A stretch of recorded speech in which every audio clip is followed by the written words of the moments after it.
At any rate, in order to bring that into compliance, we would need 2 deciduous trees within the greenbelt area.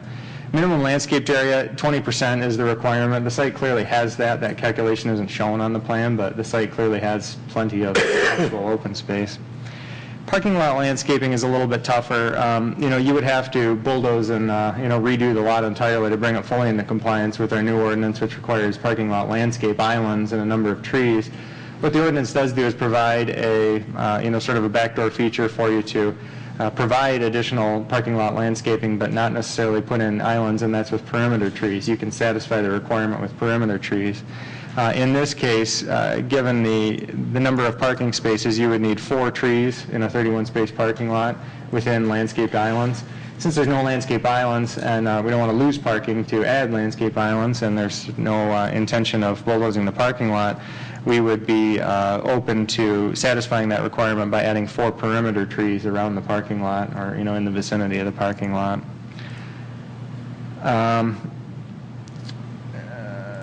Submittal requirements, the only thing that I mentioned was the north tower. Everything else was sufficient for review determined by the zoning administrator. I will say the overall plan wasn't real heavy on detail, but again, it's a reoccupancy of an existing site with no site improvements other than trees being planned.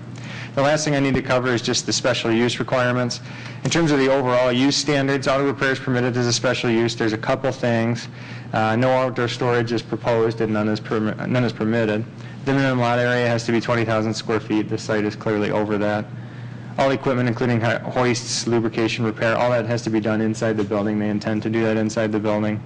All repair and maintenance are performed entirely within and it's inside the building, not just the equipment. As far as I know, everything is going to be entirely in the building. No retail sales are permitted other than any necessary items to carry out the actual repairs. So you can't have like a Napa Auto Parts out in the front for people to just come in and buy and leave.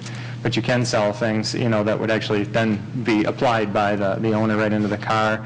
I didn't see anything in the information from the applicant that they intend to have any retail at all, but we could clarify that with the applicant. In terms of the actual standards for special use approval for all uses generally, compatibility with adjacent uses, this is a use that's intended for location in predominantly industrial areas, so you have no objection there. The use is very common. It's compatible with the master plan. In terms of traffic impact, the site does provide adequate pedestrian and vehicular access for the type of use that it is. I don't see any additional impact there. Impact on public services, I don't expect any additional impact on public services beyond any normal use that would be permitted in the IB district. There's no objections with regard to compliance with zoning ordinance standards other than anything I mentioned already. The Planning Commission also has just a couple of very general requirements you need to look at when you're doing a special use approval. One is the nature and character of the activities are whether or not they're going to be compatible with the overall site, with the overall area.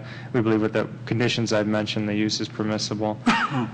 Outdoor activity, storage, vehicular circulation, parking, they comply with all those. Hours of operation, the proposed use is, it's surrounded by non-residential uses. I'm not too bent out of shape about the hours of operation, and we don't have any specific limitations on hours either, or in terms of production of glare, noise, traffic, etc.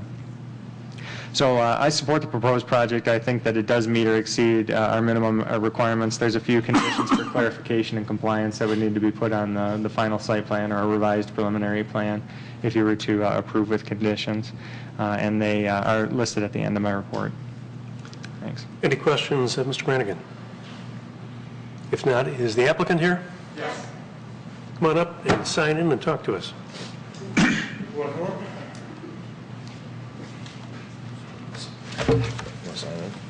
We don't have to. You want us to sign in? Yes. Please. Oh, I go. Tell us your name. I'm Matt McNabb from Action Collision. I'm Dawn. Thank you. My better half.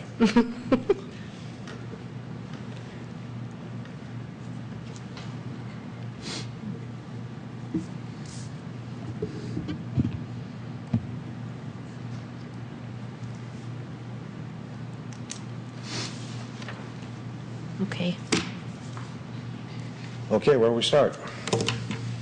Well, why don't you tell us what you want to add to Mr. Brannigan's presentation, if anything?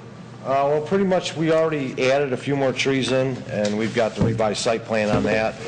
Also noted the bike rack and put that in placement on the site plan. We've got it updated on the disc. We didn't know if Brent wanted a copy of that today or not. but we do have that. Proposed hours are going to be normal hours, 8 till 6. No outdoor storage. This is strictly for overflow. If you guys know where we're at right now, we're at 14 and a half in DeQuinder, and we're landlocked, and the business is growing to the point where we're not turning work away, but we're working extra hours, extra shifts there. So we're out of parking, we're out of a lot of issues there. So this is mainly for overflow to send work to this facility, get it fixed there, and then it'll go back to the DeQuinder store and be delivered and prepped out of there. So that's why we don't need any outdoor storage at this Right. facility whatsoever. We've been blessed that we're fortunate enough that we can do this right Expand now. in this yeah. economy, absolutely. And we're glad to hear that, too. Yeah. Any questions of the applicants? Thank you. Why don't you have a seat? Okay, thanks. Okay, thanks. This is a public hearing. If anyone wishes to address us on this item, now is the time to do it. Seeing no one, I'll close the public hearing and bring it back to the board. Any discussion? If not, One question. Mr. For Mr. Motzni, is it within our purview, just as a belt and suspenders kind of a thing, we've been told there's going to be no outdoor storage, is it within our purview to specify in the requirements for approval that vehicles can only be parked within the ordinance compliant striped parking spaces on the property? In this case, being a special use request, the Planning Commission has the authority to impose a condition related to the land, and that would be an appropriate condition, if deemed reasonable by the entire board. Mr. Sanzica? I was going to make a resolution, but if Mr. Schultz would like to. Go right ahead. Okay. I'd like to resolve that the special use approval and preliminary site plan approval for the proposed vehicle repair facility, Action Collision Incorporated, west of DeQuinder, north of 14 Mile Road, 2722 Elliott, Section 36 within the IB Integrated Industrial and Business District, be granted subject to the following conditions. Show all required and proposed dimensions on the final site plan. Clarify number of service bays, the presence of any tow trucks, and condition any approval and limitation of the site to no more than 10 bays. Show overhead doors. Provide a bike rack with a capacity of at least 2 bicycles must be added to the site plan. Add 2 deciduous trees, street trees, Provide landscape area calculations. Provide 4 additional trees at the perimeter of the parking lot to meet the minimum parking lot landscaping requirements. Provide detailed landscaping calculations showing how all requirements of Section 3.02 are being met, and clarify the use will not have retail aside from that which is normally required to support the repair use. And I'd like to add number 10 for Mr. Schultz's recommendation. If you could repeat that, please. No vehicles may be parked in other than ordinance compliant striped spaces. Support for the resolution. Support. Mr. Maxwell, any discussion? If not, roll call, please, Brent. Mr. Maxwell. Yes. Mr. Sanzica. Yes. Mr. Schultz. Yes. Mr. Stratt. Yes. Mr. Tagle. Yes. Mr. Ullman. Yes. Mr. Edmonds. Yes. Mr. Hudson. Yes. Mr. Krent. Yes. You have your approval with some conditions, but they shouldn't be too difficult to meet. Congratulations. Congratulations. Thank you. Item number 6 is a preliminary site plan review. The proposed Tuscany Estates site condominium, 11 units and lots, the west side of DeQuinder, north of Winter Drive, Section 24, currently zoned R1C, which is one family residential. Mr. Brannigan? Yeah, thank you, Mr. Chair. This project is the site of a former approved residential project, and this is a new revised application for a new 11-unit site condominium, the first that we've seen in a while. There are a few issues with the site, and I'm going to talk a little bit about that. Most of the issues with the actual submittal that are leading to my ultimate recommendation for postponement tonight are the result of engineering review and a few other site-related issues that we'll touch on during my review, and then some informational elements that we would need before we could make a positive recommendation on the overall project. Again, this is an application for an 11-lot, single-family detached site condominium project. It does employ the lot size averaging feature of our zoning ordinance, which basically allows them to go under on a certain number of lots with regard to lot width or lot area, although they're not going under on lot area at all. It's only lot width where they're actually going under. by providing additional width on some of the other properties throughout the site. So the lot size average ends up being above the requirement, but each individual lot, some of them are actually slightly under the 85-foot minimum for the R1C district. It's surrounded by single-family homes, and it's actually the city limit on one side, but you've got single-family on the other side there. So this site is entirely bounded by single-family with actual small R1C style lots to the west and to the south. There's a significant single residential property immediately to the north that you'll recognize there that does have some collections of things on the site. The average lot size is 12,153 square feet. Just to give you an idea, you're looking at a pretty substantial sized lot, almost a third of an acre. The lots are largely regular in shape. You see that the applicants proposed just sort of a slight bend in the road there, ending with a terminus to the north, and there's a couple issues there that I'm going to mention through the engineering review. In terms of the dimensional requirements, the front requirement is 30-foot setback. They're providing 30-foot, rear 40-foot, required, or providing 40-foot sides, 10-foot minimum for lease, 20-foot together. They're proposing that as well. Lot size per unit, the absolute minimum is 10,500. The smallest lot that they're proposing on this site is 10,569. Like I said, 12,153 is the average. The maximum height limitation is 30 feet or 2.5 stories. There's no indication as to what the maximum height of the proposed homes would be on the actual application, so I wasn't able to make a determination there. Lot width, 85-foot minimum, but the 80-foot smallest, 87.4 is the average. Using the lot size averaging requirement, that's okay. That's a permitted by right feature in the zoning ordinance. It doesn't require any special approval. The maximum lot area covered by buildings is 30%. That feature is not identified on the plan, and the minimum floor area per unit is 1,200 square feet.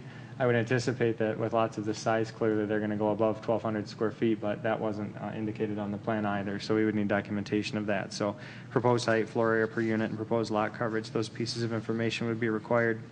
In terms of vehicular access, it's pretty straightforward. You're heading west from DeQuinder, turning north to Stubb there.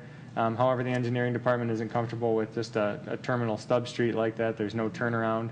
What we've been requiring is some sort of a T turnaround, or preferably maybe a cul-de-sac there. There's been a variety of different solutions to that, and the applicant has a few options there, but as it's configured there, it's not approvable with that current condition. The city engineering department also indicated that a street light's required at the DeQuinder Road intersection, which is not there.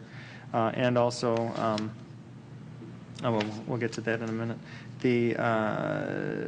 In terms of pedestrian access, they do provide sidewalks on both sides of the proposed public street, going all the way throughout the project with dedicated crosswalks and ramps. The engineering department asked only that the applicant be aware that they don't want to have any conflicts between those ramps, opposing ramps for crosswalks with driveways from some of the properties, because we don't know exactly where the driveways would be in a project like this at this point. There needs to be sort of assurance that we're not going to end up with a conflict between a driveway and a crosswalk. Natural resources on the site, there are a couple minor issues here. The wetlands determination that was provided by the applicant is out of date, and our engineering department did not accept it. It was at least, I believe, it was from 2005. So given that, the engineering department wouldn't make comment on the wetlands determination on the site. There is a detention basin on the site too in the southwest corner of the property that's currently existing on the site. And there's actually a crosswalk, dedicated crosswalk, I should say, easement, sidewalk, that's actually off this site, west of the site, cutting through that existing subdivision there. Brent is pointing to it on the large screen there. And they proposed to remove that. We asked the engineering department about that, and they said, yeah, that's fine. That sidewalk is not for pedestrian access. That sidewalk is for City of Troy service to the detention basin on this property. So given that obviously we would have access to the detention basin in the revised project, they have no problem with that sidewalk being eliminated from the other side there. We leave that in the hands of the engineering department. If you were curious about that walk being marked for removal on the plan. One other thing, there is a deceleration lane required on southbound DeQuinder that would need to be added to the plan as well. The engineering department made note of that. In terms of other natural resources issues, there are a lot of other things. It's partially within the 100 and 500-year floodplains. The site plan includes a significant floodplain fill. There's going to be a series of permits required from the Water Resources Commissioner, the DEQ, the Road Commission for Oakland County, and from the City of Troy. As I said, the wetlands determination needs to be updated, and the applicant's going to have to go through all of those necessary permits before final approval. We don't have to have all those permits in place for preliminary, but it bears repeating that those need to be in the works, and we need to make sure we have all good environmental and work done for the site ahead of time. In terms of landscaping, they did provide a detailed landscape plan.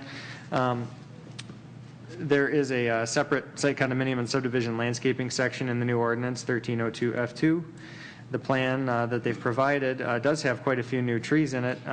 However, there needs to be some shuffling to actually comply with our ordinance. The frontage of all internal public or private streets in a site condominium or sub has to have one tree for every 50 linear feet. This plan doesn't show that. So basically I'm talking about street trees, and each lot's got to have at least one. Basically you end up with two on most of them, and the plan doesn't show street trees. Also, whenever a subdivision or a site condominium abuts a major public road like DeQuinder, there is a screening requirement there. They do show, a variety of trees up there. A few different varieties and some bushes in that. However, they're not in compliance with the screening between land uses requirements of the ordinance. The ordinance calls for, it uses screening alternative number 2 as set forth in the table in there. Basically what that requires is a large evergreen for every 10 feet of frontage.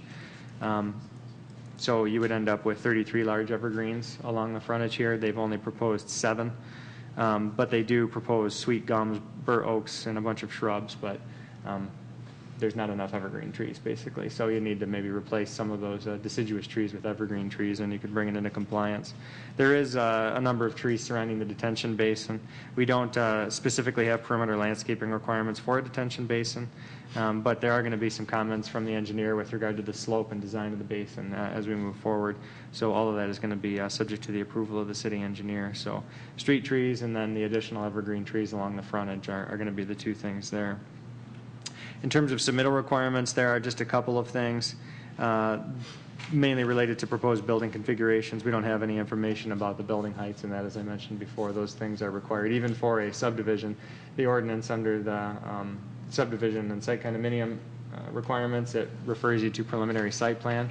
In a preliminary site plan, there are specific requirements. It says for residential site condominiums and subdivisions, you need to provide typical building elevations and all the information about the homes you're going to build, and we don't have that information as part of this. There is plenty of information about the road. There is, let's see, the secondary thoroughfares include deceleration, acceleration, passing lanes. The deceleration lane that's required is not shown. Sidewalks and pedestrian access are fine.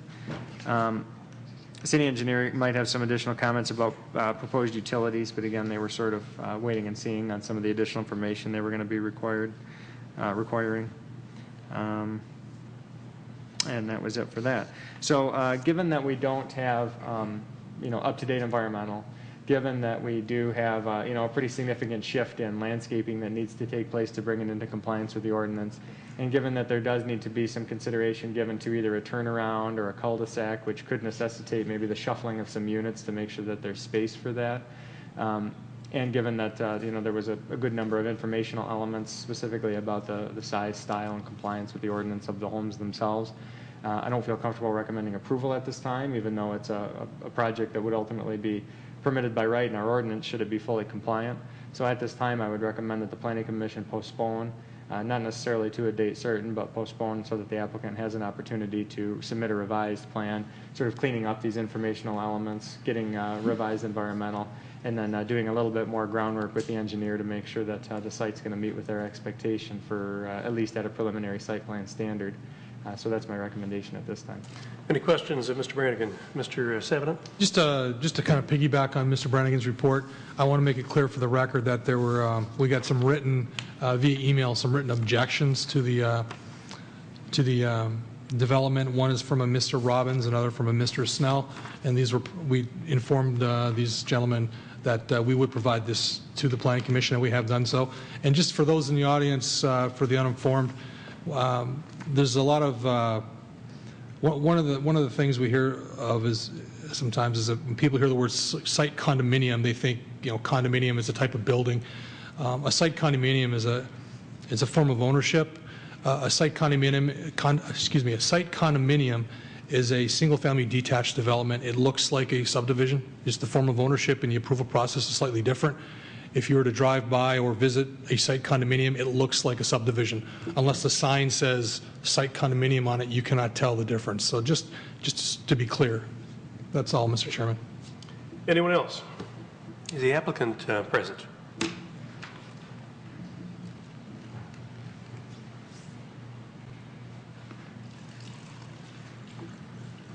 Please sign in and tell us who you are.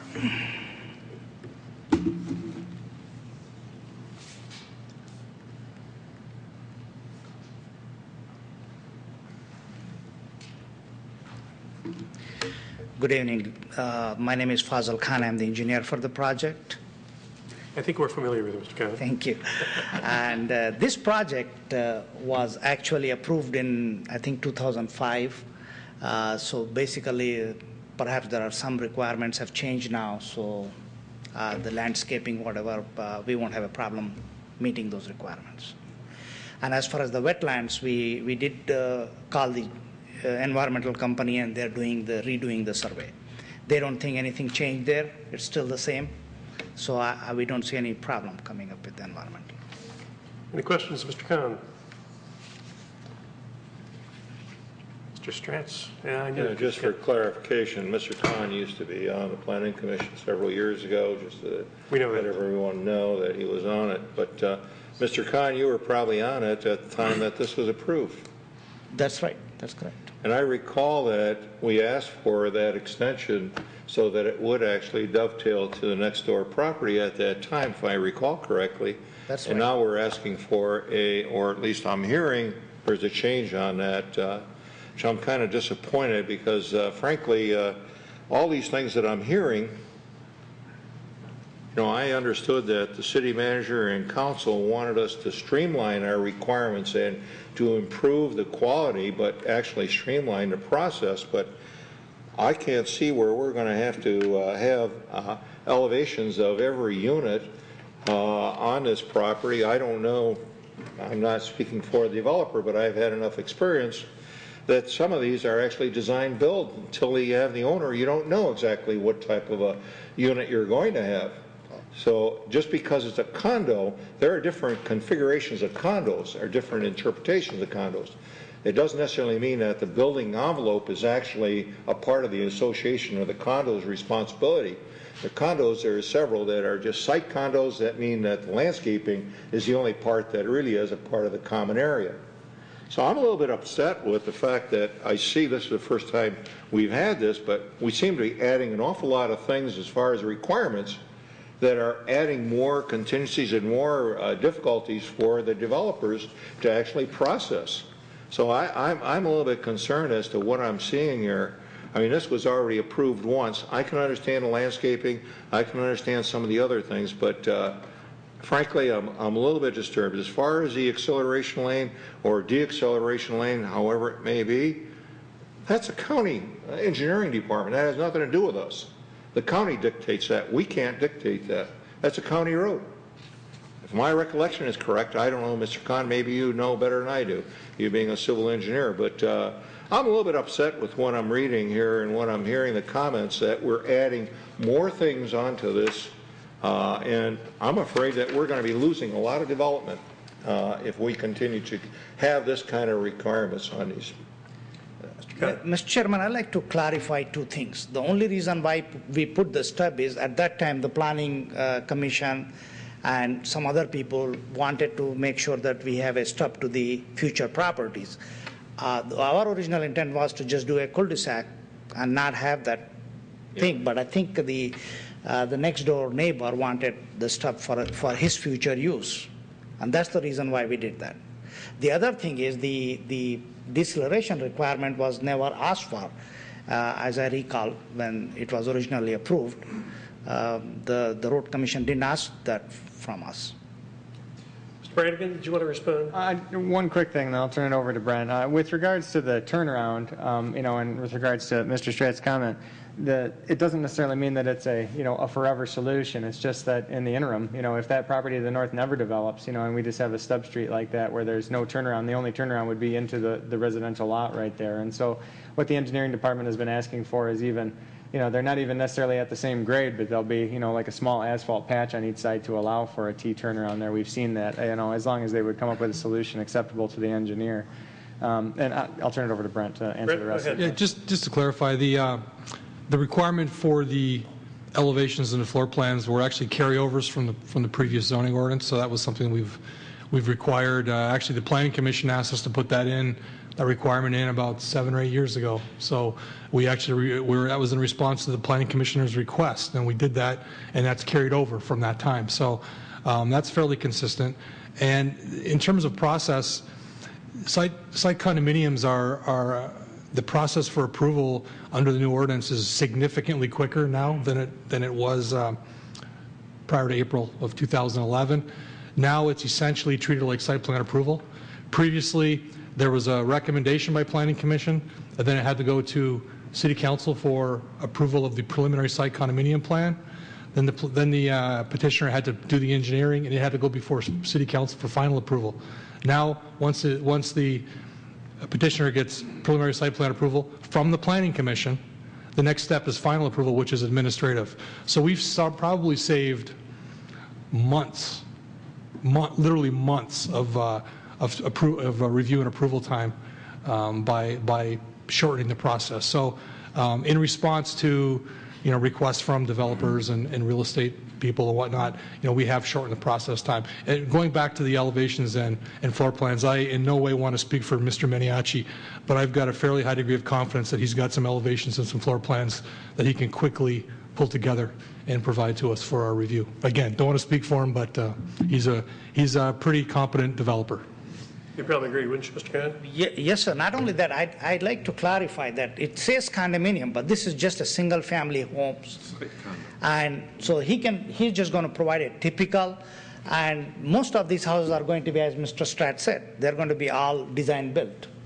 If I can add one thing. Mr. Brannigan? The only reason we require it at all is just to comply that the buildings are going, just like we would with any other building that is subject to preliminary site plan approval, that it's going to comply with the zoning ordinance. So we just need enough information, at least documentation, to know that its lot coverage and height are going to meet the minimum requirements, and that's all we're looking for. And the other thing I like to say is every house which is going to be built there is going to be bigger and better than what is existing in the neighborhood.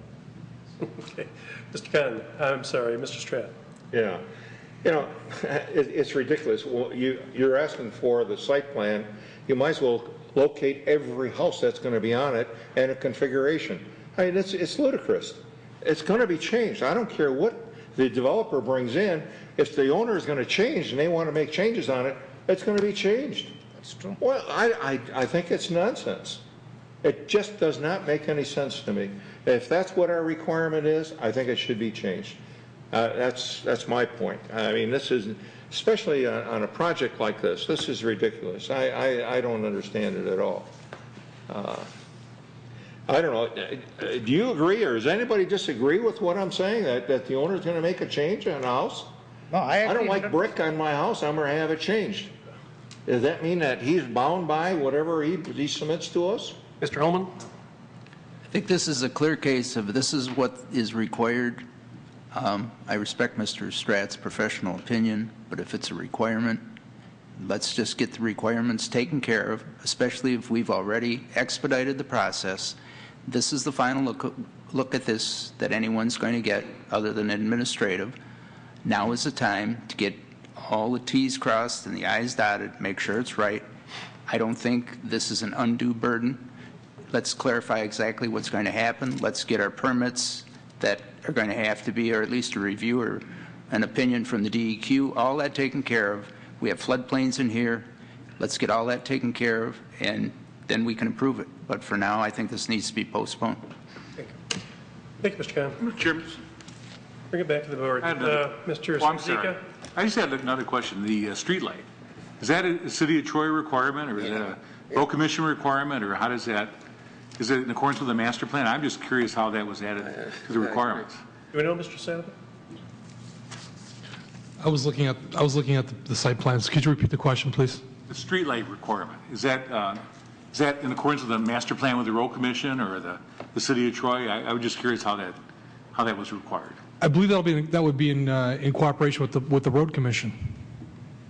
So As is the deceleration lane. You know, Mr. Stratt is correct in saying that we don't require improvements on, you know, the county road and everything, but the way that our engineering department typically does is they know the standards, they know what's going to be required to go through it, and so they make comment on all those things in their review. That at least has been our experience. So, you know, it could be that, you know, once the road commission for Oakland County is involved, that they wouldn't be required to, but as far as we know, you know, we're working from requirements that are listed by the city engineer in a simple memorandum that goes back to staff saying these are the things that I've identified on the site plan that will likely need to be addressed prior to final. They don't necessarily differentiate between what agency is going to be requiring them. Anyone else? Yes, Mr. Chairman. Mr. Edmonds. I believe I heard Mr. Khan say that, and Mr. Stratt also, that this was approved, and I don't know what time period was that. Was this approval being extended on a regular basis or during this last time period? No, it was approved in 2005 and expired within a year. So when it expires, you have to come back with a new plan anyway. Unless you extend it, correct. It was never extended.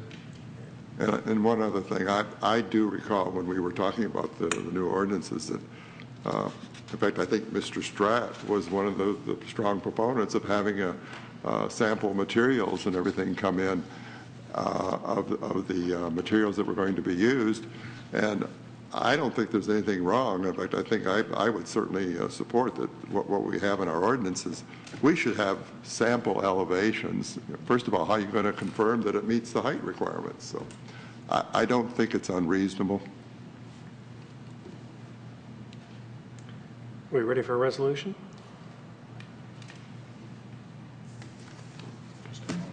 I'm sorry, Mr. Ullman. I'd like to propose that we postpone this item until the requirements that have been listed by staff are met, and then it be resubmitted. Second. Support by Mr. Schultz. Any discussion? Roll call, please, Mr. Brent. Mr. Sanzika? Yes. Mr. Schultz? Yes. Mr. Stratt? Yes. Mr. Tagle? Yes. Mr. Ullman? Yes. Mr. Edmonds? Yes. Mr. Hudson? Yes. Mr. Krent? Yes. Mr. Maxwell? Yes. Going back and visit us again, Mr. Khan, after you've had some chance to review this. Thank you. Next item is a preliminary site plan review. File number SP971, a proposed Warrior Park baseball field south side of Equity between 1735 and 1515 Equity. Section 32, currently zoned 1B, Integrated Industrial and Business District. Now, this is controlled by a consent judgment, so that our actions would merely be a recommendation to City Council. Is that correct? Yes, it is. Mr. Brannigan? Yes, just give me 1 second if you don't mind. I'm trying to get my computer working here. Okay, here we go. This is, as you said, for a baseball facility. A little bit more than your typical sand lot. You know, there are some improvements associated with this project, and the applicant does have sort of a long-term vision for continuing to improve this facility to where it really is, you know, an above standard, you know, athletic facility for a well-known program, the Brother Rice baseball program. I don't want to say it's an unusual site for it, because it actually, in a lot of ways, it seems like an ideal site for it. It's a big open flat area. It's easily accessible. It's not located next to single-family residential. There's actually quite a few things going for it. I'm sure you're familiar with this property. As you head down towards the Walmart and that facility back there, you can head back here further. This Equity Drive ultimately terminates just west of this site. That adjacent building that's immediately west of the property is the last building on Equity Drive. And you can actually see this area, if you're over in the Grants Aqua project looking across, you can sort of see it. It's immediately adjacent the north boundary of the airport runway, and therefore too it's kind of a big wide open area. So this is a preliminary site plan application to do this project. However, as the chairman mentioned, this is a project that is subject to consent judgment. So ultimately, this would be an amendment to the consent judgment at City Council. So what we're looking for is a recommendation from the Planning Commission on the action City Council should take with regard to the project. Right now, basically what they have is, grandstands, backstop, a nice field with, I'm sure you can see in the engineering drawings, with, under drains and a pretty sophisticated system underneath. You've got a parking area, and you've got a pretty good size, sort of like a paved landscaped area there surrounding the backstop. You've got a batting cage, and you've got a couple of bullpen warm-up areas, and you've got a pretty significant fencing arrangement around the back, and then a visibility barrier along the very back so that the batter can see the ball when the pitcher is throwing it.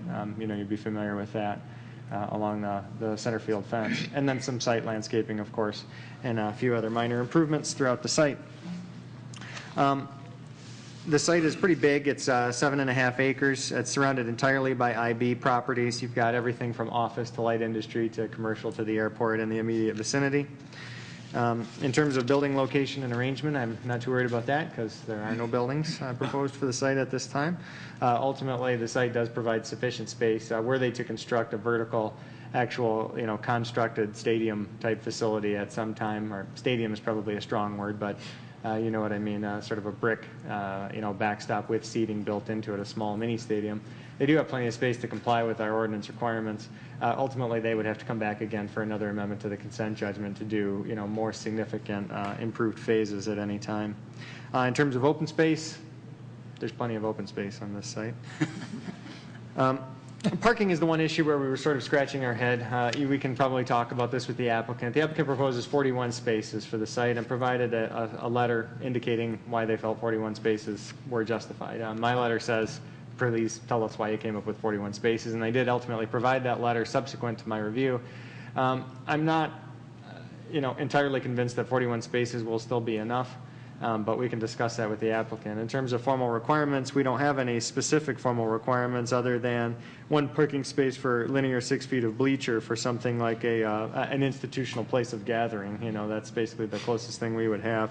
So ultimately, the 41 spaces would allow for 246 feet of bleacher under these circumstances. I don't know how many feet of bleacher are proposed, however, because that's not detailed. There's just that indicated for a pre-manufactured, probably a pre-manufactured aluminum bleacher or something at this time.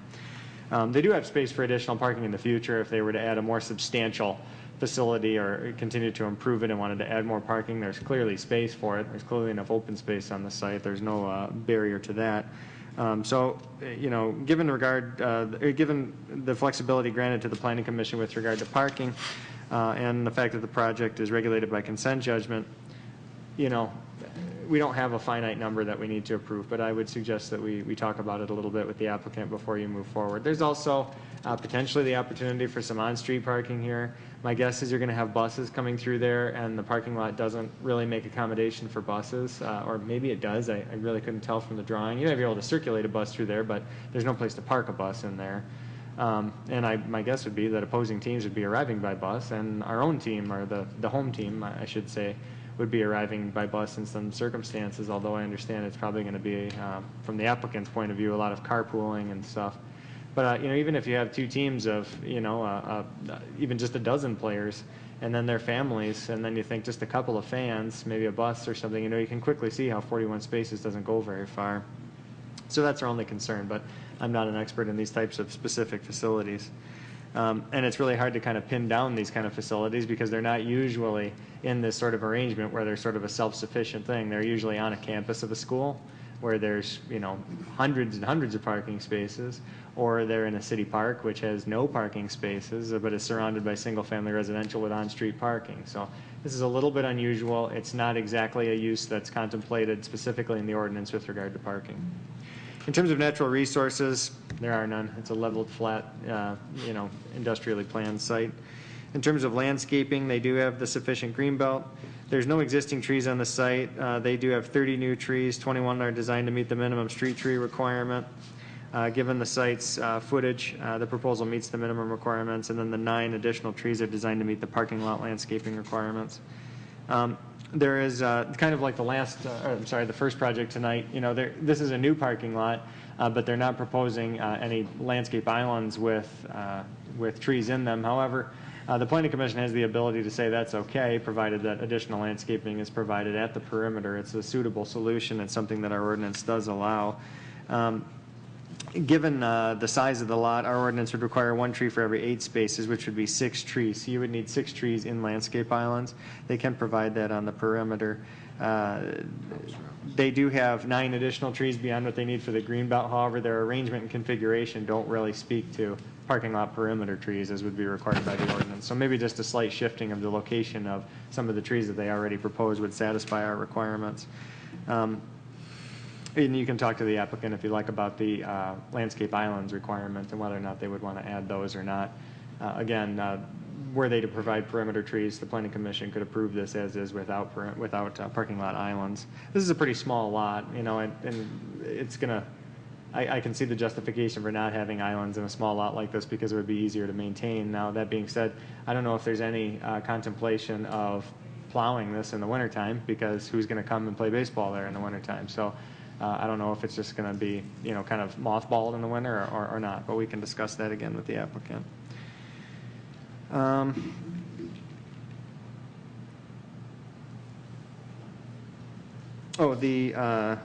The parking lot landscape screening along the right-of-way. When you have a parking lot in Troy under the new ordinance that is right adjacent to the right-of-way at the setback line, as this one is, we do have parking lot landscaping requirements, which are, we've talked a lot about this with some of our projects, everything from projects from a couple of years ago to the new ones on Big Beaver. We have a minor berm requirement and a minor landscaping requirement to shield basically, vehicles from the street right away. Again, this is a consent judgment. This is sort of a project that's stuck back in a non-residential area there.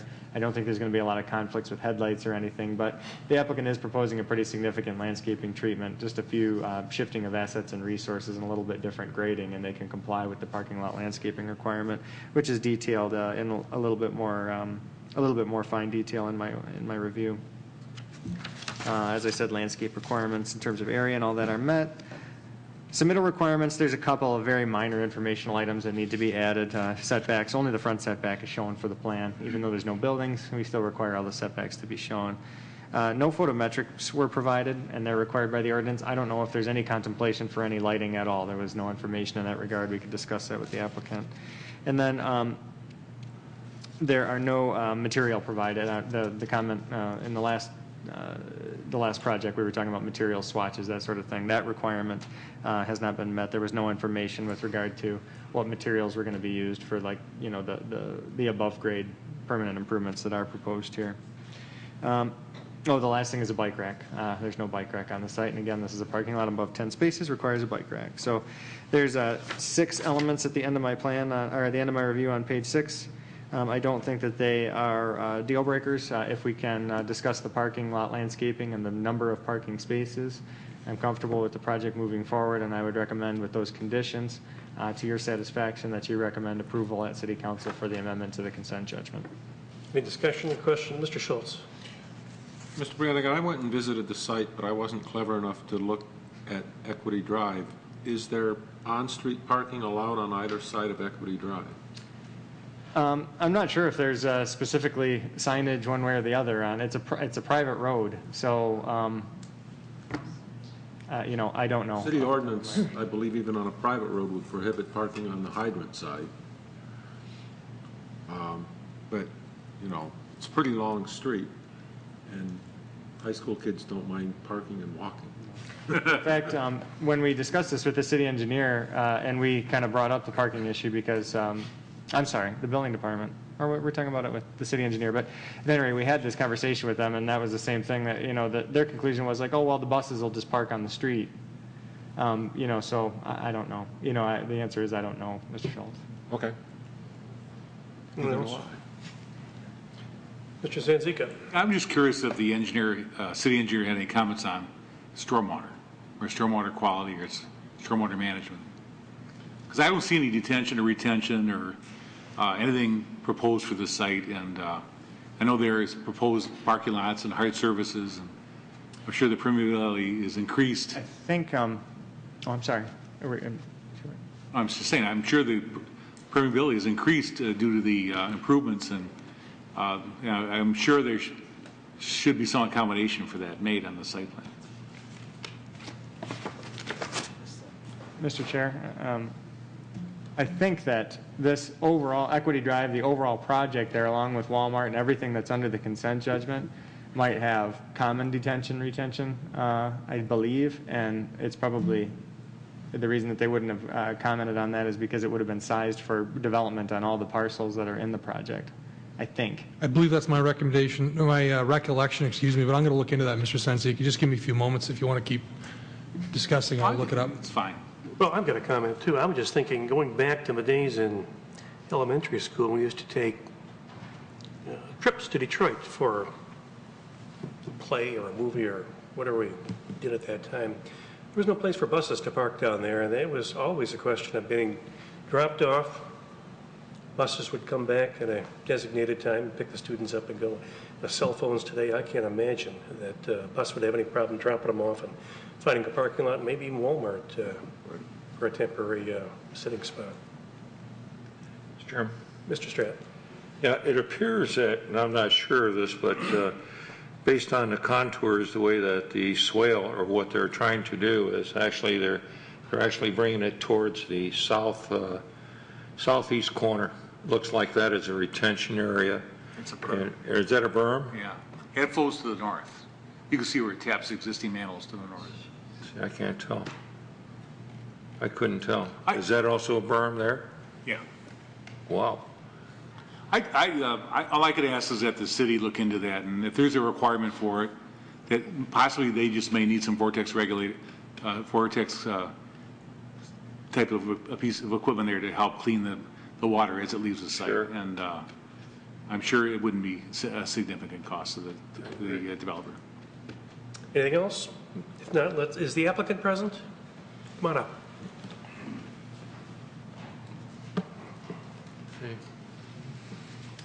Hi, I'm Paul Andrews with Grissom Metz Andrews Associates. We're the design consultants on the project. Please, Mr. Andrews. Sure. And I'm Paul Stahoviak from the Board of Directors for Brother Rice, Facilities Committee Chairperson. Lucky you sometimes, huh? That's interesting.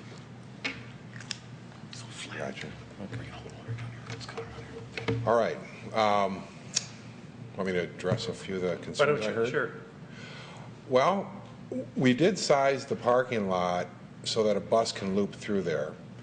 On the south end of the parking lot, we have, I think it's at least 40 feet of width. We made it extra generous so a bus or two could park at the south end. There are no signs along Equity Drive that say no parking. It's a very wide road if you've been on it, and there probably would be adequate parallel parking along there for any type of overflow situation. I think there's a letter in your packet from Mr. Burney that explains the parking situation and why 40 spaces would be adequate. As far as the storm sewer system, we did inquire about that. That was a concern right off from the beginning because that affects our budget. And we talked to the engineering department, and as Mr. Sanzica? Mr. Brannigan? Zach pointed Brannigan, yes. As Zach pointed out, the system along Equity is sized to support this property. And so all we had to do is tap into the existing storm sewer system with our new storm sewer. And as you can see, most of the site is green, quite frankly. We have, of course, the 40-car parking lot. We have some sidewalks, the batting cage, but the rest of it is green. It will be turf. Beyond that, we're also prepared to, if we have to add a few trees or rearrange the trees, we can do that. We personally didn't see the need for a bike rack, but we're willing to talk about it. Well, our new zoning ordinance kind of mandates one, regardless. Any questions of Mr. Andrews? Okay, Mr. Sabanet and Mr. Maxwell. Yeah, not a question, just a comment. Equity, I believe, terminates, to the west of this. The property that's abutting this property to the west is presently vacant. So really, there's not going to be a lot of vehicles that are going to be going past this lot. I mean, in fact, if you get as far as the baseball field, you're probably visiting a baseball field. So certainly, if buses were to end up parking along the road or cars are going to end up parking along the road, there's not going to be a lot of conflicts. I'm not a traffic engineer, but just kind of looking at it from a kind of a common sense point of view. I mean, I grew up playing baseball, and that's what I would have done. Is I would have probably, to get out of there quickly, I probably would have done a U-E in the parking lot, parked on the side of the road, and when the game was over, got in my car and took off. So it probably is pretty convenient overflow parking in the event that the parking lot is full. Mr. Maxwell? Yes, I want to ask you regarding what your plans were for using the field. Do you have plans to rent the use of the facility to other teams in the area, or how would you describe the intensity of use you expect with the baseball field? I think we can bring Mr. Bernie up if he'd like to as well, but generally the purpose of this field will be for Brother Rice baseball. There is the likelihood that during the summer there may be some baseball camps, but normal spring, 8 home games and 5 or 6 days a week of practice from May through, if you're making it to the state championship game, the 3rd week of June. Some fall ball and some summer baseball camps. Part of the nature of most baseball fields of grass are such that overuse is a severe issue. My guess is that the primary use would be March 15th to June 15th, which is the high school season. Again, I think Paul's right. There'll be camps or various games practices during the summer, and it's probably by our coach and perhaps kids that he's working with during the summer. I don't see this as a 8 a.m. to 8 p.m. Out every 2 hours games rotating there all summer long. Just not the nature of the beast. We're not anticipating any night use. There is no lighting. We don't want to get into any situations with the airport relative to lighting. It will be mothballed during the winter, so the parking lot will not be plowed during the winter. Well, I'd like to see you get as much use out of it as possible. I mean, if you build a nice field and it's an attraction, and hope possibly you can use it for your own fundraising. I'm sure it'll be really nice, and it'd be great if it was used as much as possible. I'm not trying to I'm not asking the question and say, well, I don't want you to use this very much. I like to see things being used, especially if they're nice. And this looks like you guys will do a first-class job here. So I hope you do utilize as much as possible. Mr. Schultz. There's the old line about build it and they shall come. I trust you realize that there will probably be people using this facility when you're not there. And that could contribute to your grass usage. Because I'll bet you that you're going to find, even if it's just pickup games, you're going to find people that are going to discover a baseball field and they're going to use it. As was pointed out in the, and we won't discourage that. There's not going to be barbed wire on top of the fence or anything like that. But as mentioned earlier, it's not surrounded by a residential neighborhood, which I think would have significantly increased that potential. I don't think too many parents are going to let 10-year-olds ride their bikes down Maple Road and back into the commercial industrial district for a pickup game. But if it is, it is. No, I'm thinking more like workers after work coming in. Or at lunchtime. Could be. Mr. Edmonds? Yes. I had the same concern, but I also wanted to ask you specifically, when your teams come here to play a competition game, do they ride in a bus, a private bus? Team comes to the field in a private, in a school bus. Most leave with parents if it's varsity, or if it's JV and freshman. Varsity, John, do they have the option to drive their own car if they're juniors, seniors? I would say actually most of the time it's a drop-off with parents taking them, because that's generally who the fans are. It's limited to the parents. So very rarely is there a bus at the end of the day, typically. No further questions. You can retreat. Thank you. Any discussion, or someone would like to move a resolution? Mr. Mr. Edmonds. Resolved, the Planning Commission hereby recommends to City Council that preliminary site plan approval for the proposed Warrior Park baseball field located on the south side of Equity between 1735 and 1515 Equity in Section 32, currently zoned ID, Integrated Industrial and Business District, but controlled by consent of judgment, be granted subject to the following. Number one, provide written justification for the proposed number of spaces. I assume that we mean parking spaces. Add a bike rack with capacity of at least 2 bicycles. Number 3, comply with Section 13.02 C2B, Section 13.02 C2D, and Section 13.02 C3B of the landscape requirements that includes providing landscape islands or justifying their removal, providing parking lot, landscape island trees in islands or, if waived, at the perimeter, and providing a screen for the parking lot along its north side. Number 4, show all setbacks. Number 5, provide a lighting plan indicating proposed photometrics, height of light fixtures, proposed light fixtures, and proposed methods of shielding. And number 6, provide samples, swatches, or manufacturer specification sheets of the predominant proposed exterior materials.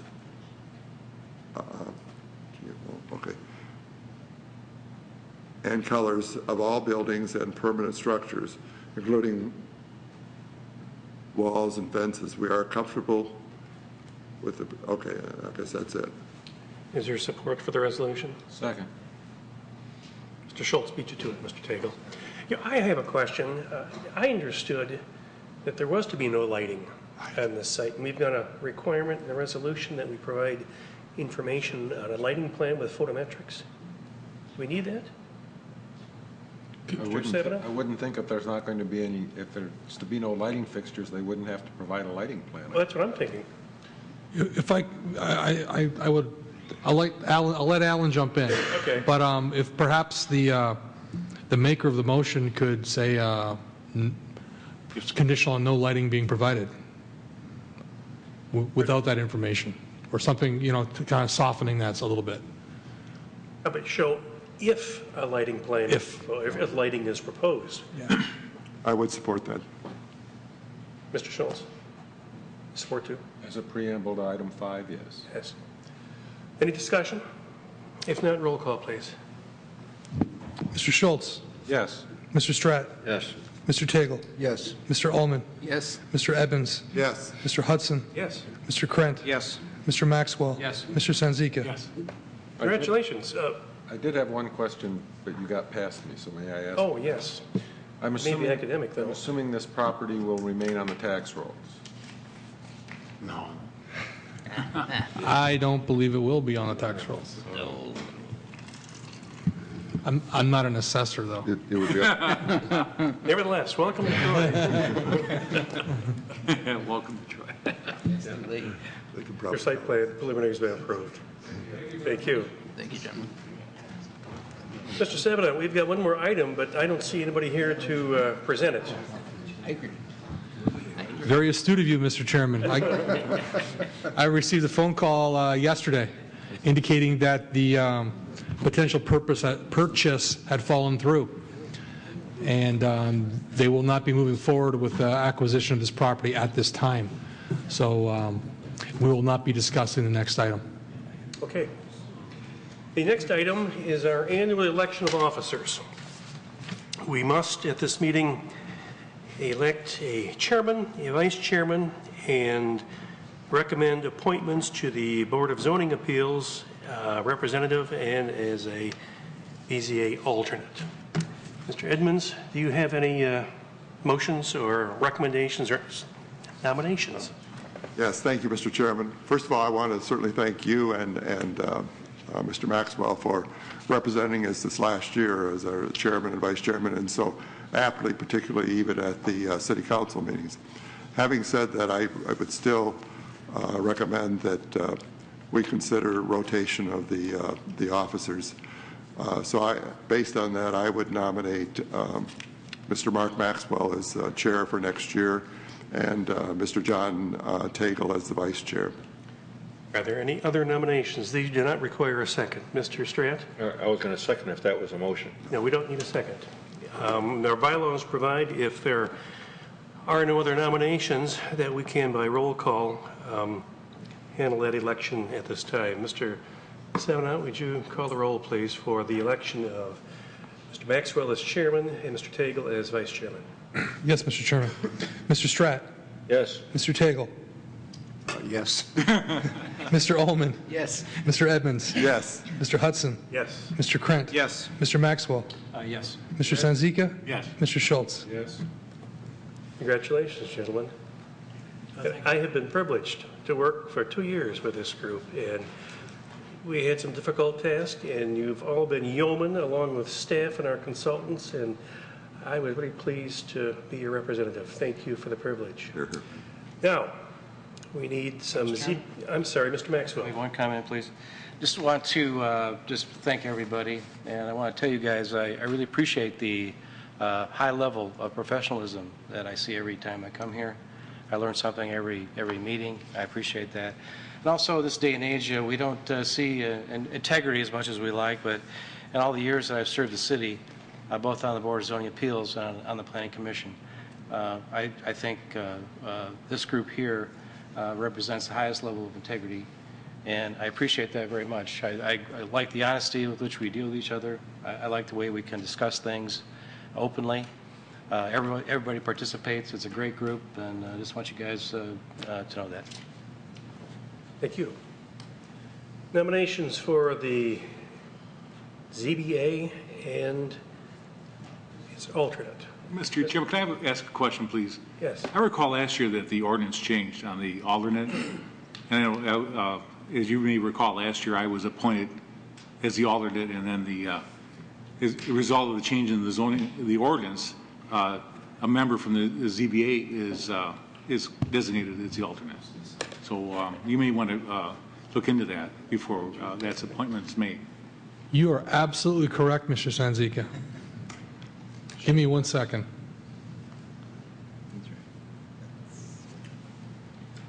Smoke them if you got them. Here you go. Go ahead, Alan. A.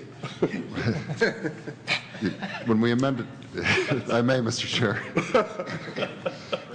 When we amended the ordinance, we amended it to comport with the Michigan Zoning Enabling Act. Under that act, the Planning Commission representative to the ZBA is essentially a regular member of the ZBA. So this board can still make a recommendation technically for the Planning Commission rep, but if it's someone different than it's already been recommended, essentially what City Council would have to do is remove the current member and appoint a new one, because the way the ordinance is stated is that the Planning Commission rep is a member of the ZBA for the term that that Planning Commissioner rep is a member of the Planning Commission. Does that mean we've got to have somebody with dual membership in both commissions? Technically, the way that's worded, the ZBA member is actually a member of the Planning Commission, but he can't be the chair of the Planning Commission or of the ZBA. So that's what the ordinance in the Zoning Enabling Act states. So that means what? Well, it means the Planning Commission can still make a recommendation, but it doesn't really necessarily have to at this point, because the current Planning Commission rep to ZBA is right now a member of the ZBA based on the way the ordinance is worded. But his term expired. So. I'm still confused. I'm not quite sure what you said. Yeah, if I can help too, if Alan doesn't mind, the way that it works now is that you don't rotate members and you don't appoint it anymore, really. You make a recommendation to council. Council appoints one of you permanently to the BZA as a member of the BZA. You're both an appointed member of the Planning Commission and an appointed member of the BZA, and you don't rotate that office anymore. And there is no alternate specifically for the Planning Commission member. That's gone entirely. So that's in compliance with the Michigan Zoning Enabling Act. We were doing it outside of the Michigan Zoning Enabling Act for a while, the ordinance has been changed to that. So who's the current BZA representative? Mr. So Stratt. I guess what we're saying is we can recommend to council to appoint one of us to the ZBA. Well, right now, they don't need to appoint anybody until Mr. Stratt's term ends, Precisely. which, happens like imminently. If It happened already. December 31st. December 31st, right. But also the way that our planning commission, rules go, he remains a member until a new member would be appointed. As I understand it, the members stay, the way that ours is structured, am I right, Alan? Our members stay. So if the city council never appoints a replacement for Mr. Stratt, he would remain a planning commission member, an official member of the planning commission indefinitely. So they don't have to appoint new members even after your term expires. So given that he's still officially a member of the planning commission until he'd be replaced, he still also, in my mind, would still be the BZA rep. Now, if he were replaced by a new member, then he would no longer be the planning commission rep to the BZA, and the city council will then have to appoint a new member to be the official BZA representative of the planning commission. Then do we do anything tonight about the ZBA? No. But if you wanted to make a recommendation, as Ellen said, it's well within your right to say so. I mean, you could make a recommendation that, member X become the next BZA representative from the planning commission. And What's the pleasure of the commission? Mr. Edmonds? I'm really thoroughly confused, and because I thought that Mr. Stratt serves as long as he's a member of the Planning Commission until his term expires. In fact, I thought that was the actual language. Yeah, but his term has not actually expired because he hasn't been replaced yet as a planning commissioner. Well, the date of his term expired December 31st. It doesn't matter. Until he's replaced. Until he's replaced, it doesn't matter. Mr. Schultz? So what I'm hearing is, let's go back and use me as an example. I've been on the Planning Commission for 9 years. Under the current law, if I had been the BZA rep or ZBA rep, the first year that I was on the Planning Commission, I would still be serving on both the Planning Commission and the Zoning Board 9 years later? Yes. Unless they You're not going to get anybody to take that unless job. they appoint a new rep. What do you mean? Recommend a new rep? No, if the city council appointed a new member, they could do that. Well, there's three of us that may not be on this council. So I think an important point is, go ahead. Are we allowed on an annual basis, and still staying within the law, are we allowed to make a recommendation to city council as to who we feel the planning commission representative on the zoning board should be? Thank you. If I may answer that, and Yes, I please attempted do. to answer it already, but it was very confusing. Technically, there's nothing that would stop this board from doing that. But if this board makes a recommendation to replace the current planning commission rep with a new one, technically city council would then have to vote to replace the current rep with the new rep. But to answer the question directly, this board can make that recommendation. Or the current zoning board rep could resign the zoning board. Or could resign, correct. Mr. Cagle? Could you use just some hypothetical names here to try to track this? I'm serious. I mean, because you had mentioned something earlier about a ZBA representative being on the Planning Commission. Yes. Yeah, I could just, maybe it'll help if I read right from the ordinance, which is consistent with the zoning act. Pretty well word for word, I think, from the zoning. Right. It says, one regular member, the zoning board of appeals consists of 7 permanent members and 2 alternate members appointed by city council. One regular member shall be a member of the planning commission. Is that what it means? A ZBA member is a planning commission member, so the planning commission member is a member of the ZBA. The planning commission representative shall not serve as chair of the zoning board of appeals. And then when it goes, we skip a few sections when it talks about the term of the planning commission rep. This is what the ordinance says. The term of each permanent member shall be 3 years, except for members serving because of their membership on the Planning Commission, whose terms shall be limited to the time they are members of the Planning Commission. That's what the ordinance says, and that's what the state law says. So council, if they're going to appoint an alternate, it must be a member of the planning commission, because they can't pack the planning commission with an extra member if they wanted somebody from the ZBA there. We've got, what, 9 members? Yes. So we've got to have somebody with wearing 2 hats. Yes. One person, correct. But council couldn't appoint a ZBA member to the planning commission, could they? No. So they've got to pick somebody outside of both bodies. Maybe. No.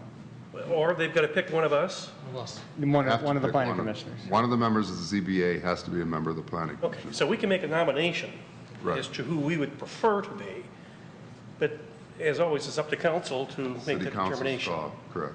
So if we nominate Mr. Stratt, and they like Phil Sanzica, and they appoint him, and he's the member. Mr. Chairman, I guess my only point is that I don't believe the ordinance allows for an alternate now from the zoning board, I think you're right. or from the planning commission, excuse me. No, the zoning ordinance says the planning, or the city council shall appoint 2 alternates, Not necessarily from the planning. not necessarily from the Planning Commission, Yeah, correct? which is at odds with what the old ordinance said, which was there was a planning commissioner and a planning commissioner alternate. So there was always specifically, theoretically, one of the people sitting at the table was a planning commissioner, and that now the alternates are at large. There's no longer a specific planning commission alternate. So they could face a situation where they picked a third person who's not a member of either commission, appoint him on the ZBA, and he's at his peril, just sort of floating out there in case he's needed at some meeting. Correct. What a screwy system. Mr. I recall we had this similar discussion about, a year ago, plus or minus, and it was just as confusing then as it is now. Or so.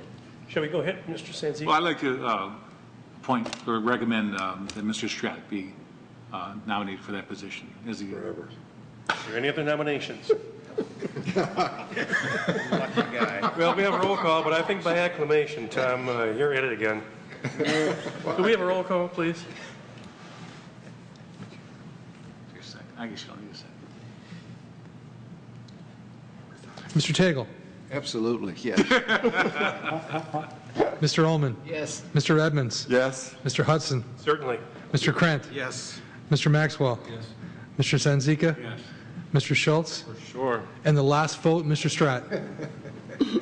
Make it unanimous, Mr. Stratt. Congratulations, Tom. You've done a great job. Yeah. All right. Okay. Gets you out of the house. Next item is public comments, which I see no one here, so we can skip that. And we're with Planning Commission comments. Mr. Sanzica, why don't we start with you? Well, just to be brief, I have to say that the council meeting on the 19th was probably the most disappointed I've ever been as a result of the action taken by a meeting regarding the transit center. But I guess I've been the recent developments have heightened my hope that the things will work out appropriately. I understand that there's a new estimated cost for the project. I believe it was $6.2 million, and I know that Mr. Fleming had proposed a compromise somewhat to that order, and I guess and I again would hope that the city council disregard their own personal opinions and agendas and look out for the best interests of the city of Troy. So, and also I'd like to thank Mr. Hudson for his service on as chairman. He's a role model, and I think the integrity, as was said, is exemplary, and it's one of the most professional organizations I've been involved in, and very proud to be part of the Planning Commission. Thank you. Mr. Stratt. All right. I would like to echo the same. I think you've done an excellent job as president, vice chairman, and vice chairman. So I just want to say that. So. Mr. Edmonds? No comment, thank you. Mr. Ullman? Thank you for your service, Mr. Hudson. Mr. Schultz? You've done an outstanding job over the last 2 years. Thank you very much. Thank you. Mr. Krent? Yes, again, I'd like to echo the comments from the other members, and I just want to again thank Mr. Hudson especially for his superior and superb job on the December 19th meeting. He did just spectacular. Thank you for representing us so well. Mr. Maxwell? Again, thank you, Mike, for everything. Appreciate the job you did. I appreciate your leadership. We've had some challenging, like you said, some challenging times, but I appreciate you keeping the ship straight, and I agree, you did a great job on the 19th. Thank you. It's been a privilege, certainly, to work with all of you. It's just been a great group, and I certainly hope our mayor doesn't change any of the membership here, because it's superlative. We've got a great mixture, and I've been happy to be here, and I told Mr. Edmonds earlier today, there is nobody in this council who can't do an equal or better job than I as chairman, and I have a great confidence in all of us. Thank you. Brent, you've been great to work with. Al, it's always good to hear your opinion. Thanks. And Zach, we love you. It's going a little bit far. This meeting's adjourned. Could I have all of you please shut down your computers?